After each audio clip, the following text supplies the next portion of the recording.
Je suis Ambre Caz, j'ai 17 ans, je suis en structure métallique, en ouvrage du bâtiment en métallerie.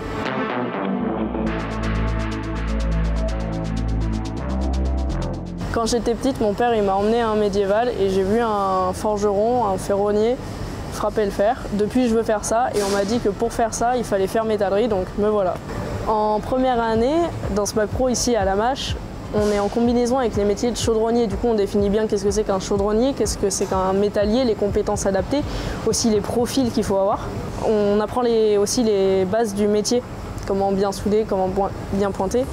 Après, en deuxième année, on commence les pièces clients, où on commence à faire nos premiers cannes, nos premiers portillons, nos premières vraies pièces en tant que métallier.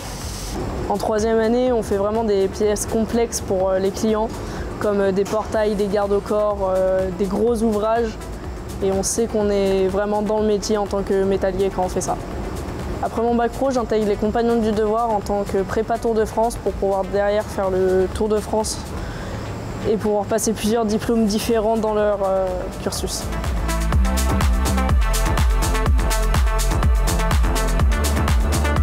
Ici, c'est comme un lycée mixte.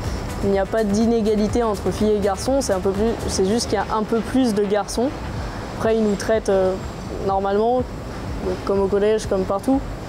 Et que ce soit les profs, les surveillants, les personnels, les élèves, en fin de compte, on est un élève parmi tant d'autres. Il n'y a pas garçon, il n'y a pas fille, c'est tout le monde pareil. Ma famille était super contente que je trouve enfin ma voie. Après, c'est vrai que mes tantes pensent que c'est un métier d'homme, il faut que ça reste un métier d'homme. Du coup, elles n'étaient pas super contentes que je fasse ce métier-là.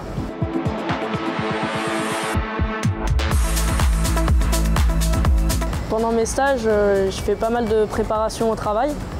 J'ai fait pas mal de mécano-soudure. On m'a fait faire des sous-ensembles pour des plus grosses pièces, par exemple pour des gros châssis. On m'a aussi fait faire des pièces de rangement outils pour l'atelier.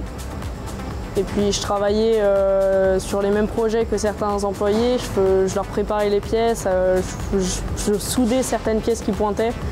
J'étais un peu la main d'œuvre.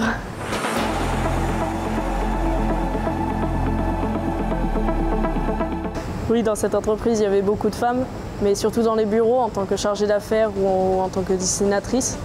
Il y en avait aussi quelques-unes en tant que chauffeur pour les livraisons.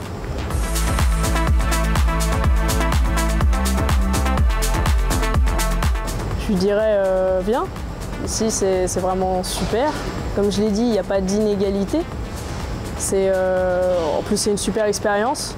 Ils sont vraiment à l'écoute, le personnel, si jamais il y a un problème. Puis s'il n'y en a pas, tant mieux.